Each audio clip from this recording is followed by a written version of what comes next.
여러분 안녕. 일단은 문학과 만나는 시간에 선택학습 두 번째 맨 마지막이죠.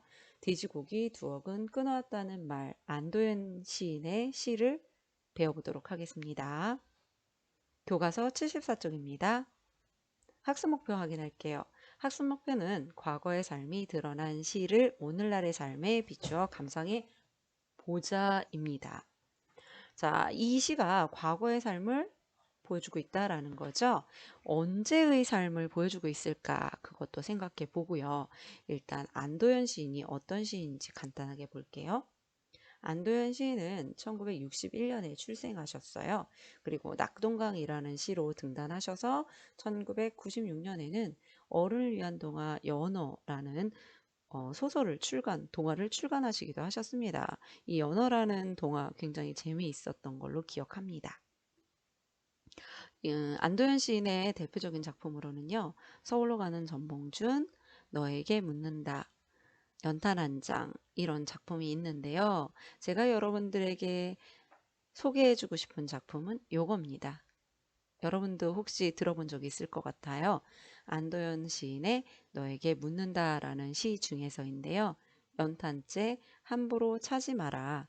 너는 누구에게 한 번이라도 뜨거운 사람이었느냐. 네, 이런 문장이 안도현 시인의 시의 특징인데요.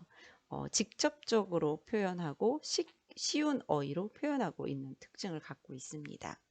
자, 그러면 이 시의 배경이 되고 있는 1960년대와 70년대를 알아보도록 할게요.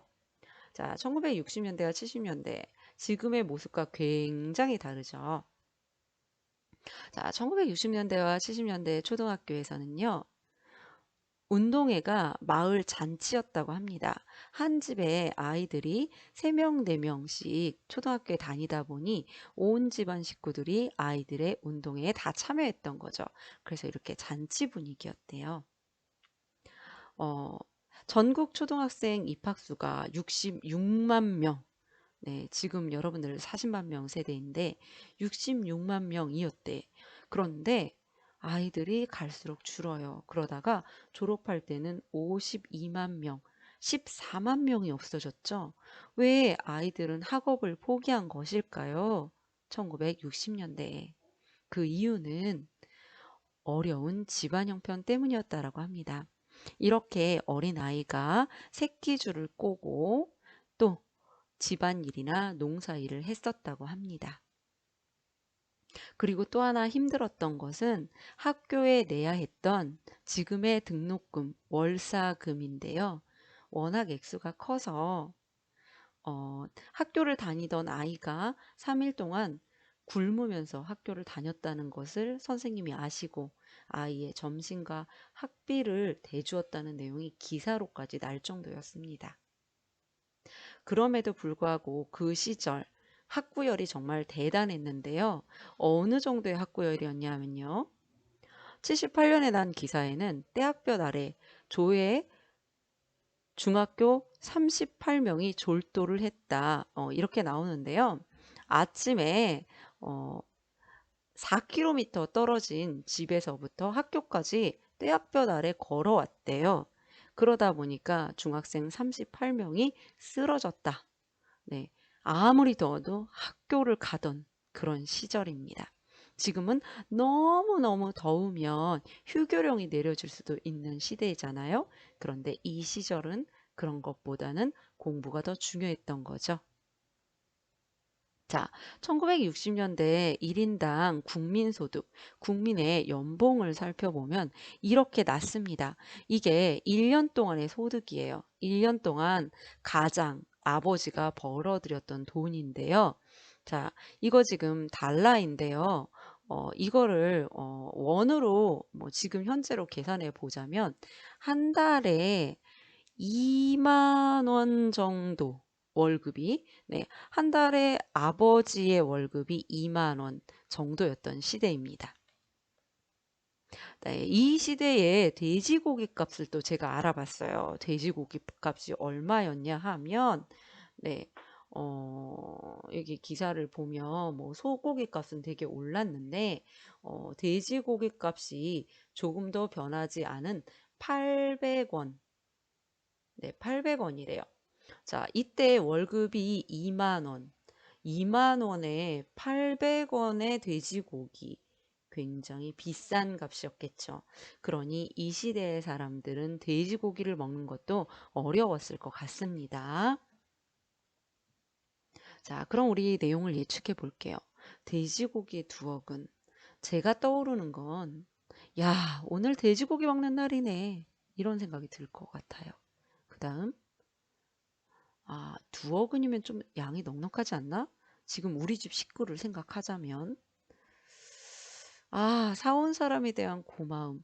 이 돼지고기를 사왔으니까 먹는 거니까 사온 사람에 대한 고마움도 들 것 같은 그런 감정이 담겨 있지 않을까 저 혼자 생각해 봅니다. 자, 그러면 우리 시를 함께 읽어보도록 할게요. 어릴 때 두 손으로 받들고 싶도록 반가운 말은 저녁 무렵 아버지가 돼지고기 2억은 끊어 왔다는 말. 정육점에서 돈 주고 사온 것이지만은 칼을 잡고 손수 베어온 것도 아니고 잘 나온 것도 아닌데 신문지에 둘둘 말린 그것을 어머니 앞에 툭 던지듯이 내려놓으며 한마디 고기 좀 끊어왔다는 말. 가장으로서의 자랑도 아니고 허세도 아니고 애정이나 연민 따윈 더더구나 아니고 다만 반갑고 고독하고 왠지 시원시원한 어떤 결단 같아서 좋았던 그 말. 남의 집에 새들어 살면서 이웃의 고기 볶는 냄새 퍼져나가 좋을 거 없다. 어머니는 연탄불에 고기를 뒤적이며 말했지. 그래서 냄새가 새어나가지 않게 방문을 꼭꼭 닫고 볶은 돼지고기를 씹으며 입안에 기름 한 입 고이던 밤. 네. 자, 그러면 내용 알아보도록 할게요. 자, 첫 번째 연인데요. 첫 번째 연은 이렇게 시작이 됩니다. 어릴 때, 자, 어린 시절이죠. 네, 과거를 회상하고 있어요. 그쵸? 네, 네, 회상하고 있고요. 두 손으로 받들고 싶도록 반가운 말이래요. 두 손으로 받들고 싶다라는 것은 네, 반가움을 느끼는 마음을 표현한 것인데 굉장히 과장돼서 표현했죠. 그만큼 너무 반가운 말이 뭐냐 하면요. 저녁 무렵 아버지가 돼지고기를 2억은 끊어왔다는 말이랍니다. 자, 아버지가 끊어온 이 돼지고기는 가족의 사랑을 느낄 수 있는 소재죠. 아버지가 이 돼지고기를 끊어왔을 때 어린 나는 두 손으로 받들고 싶을 만큼 네, 아주 반가웠어요. 네, 이것이 반가웠거든요, 돼지고기가. 그러니까 이 돼지고기는 아버지의 사랑을 느낄 수 있는 소재이면서 또 작가가 과거를 돌아보며 느끼는 추억이나 그리움이 될 수가 있겠죠. 시적 화자가요.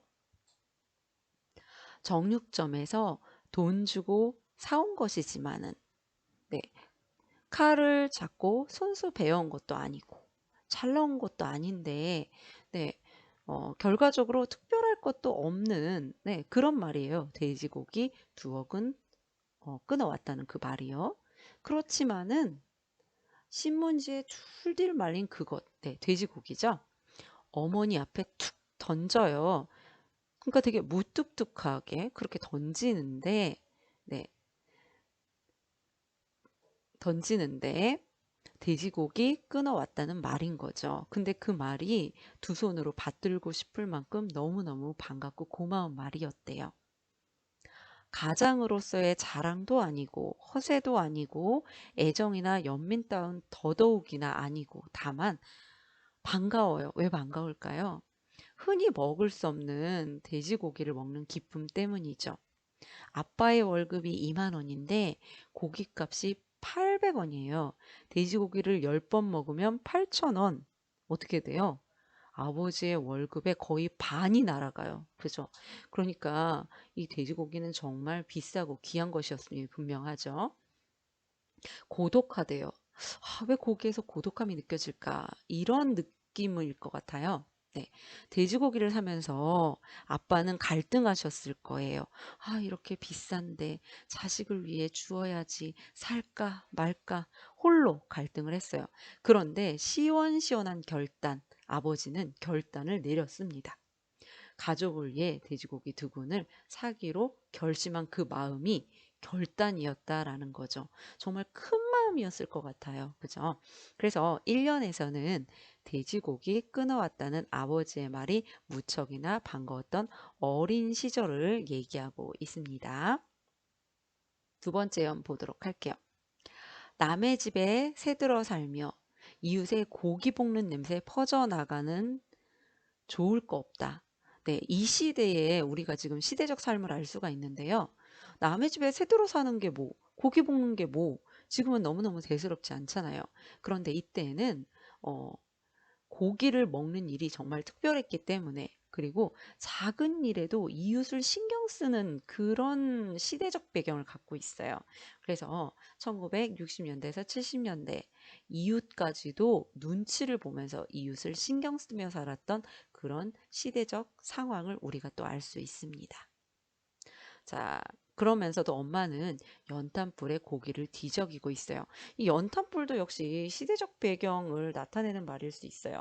요즘도 연탄불을 사용하기도 하는데, 음, 이렇게 조리용으로는 사용하지 않죠. 그죠? 근데 이 시대에는 연탄불이 조리용으로도 또 사용됐었기 때문에 역시 과거의 삶을 알 수 있는 것 같습니다.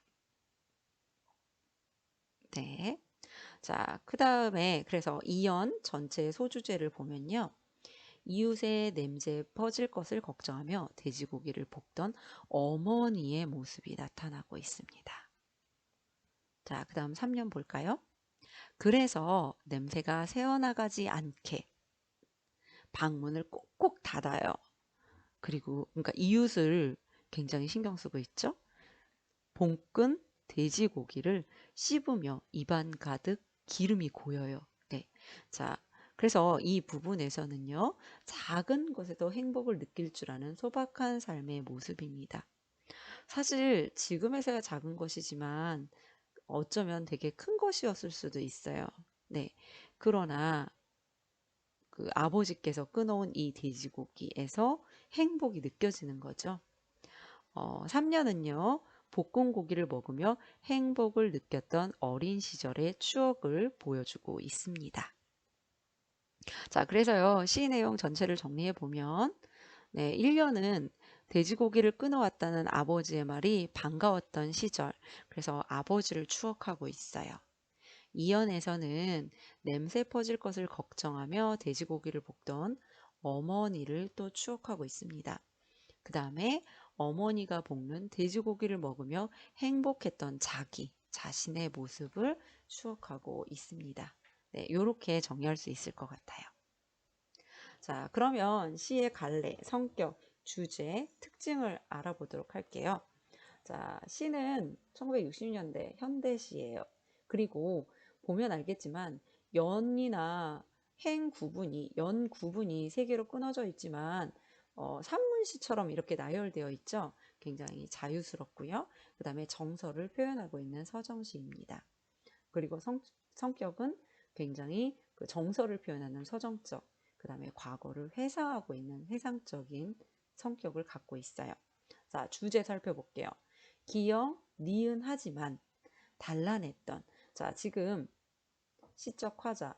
사실 돼지고기 먹는 게 가난한 건가 싶기도 한데요. 네, 가난하지만 단란했던 언제예요? 언제의 추억일까요? 어린 시절이죠. 어린 시절의 추억과 그때 느꼈던 무엇일까요? 히읗, 비읍, 행복이 주제입니다. 그리고 이 글의 특징은요. 아버지가 사오신 무엇을 통해 가난하지만 행복했던 가족의 모습일까요? 아버지가 뭐 사왔었죠? 이거 모르면 진짜 안 되겠죠. 네, 지금까지 우리 헛공부한 거예요. 여러분들은 다 압니다. 뭐죠? 돼지 고기죠? 네, 돼지고기를 통해 가난하지만 행복했던 가족의 모습을 회상하고 있습니다. 회상, 네, 회상적이라고 했어요. 자, 그 다음에 아버지 어머니의 말을 인용하여 소박한 정서를 드러내고 있다입니다. 자, 이렇게 해서 돼지고기 두억은 끊어왔다는 말을 마치겠습니다. 여러분들 오늘 수고 많았습니다. 안녕.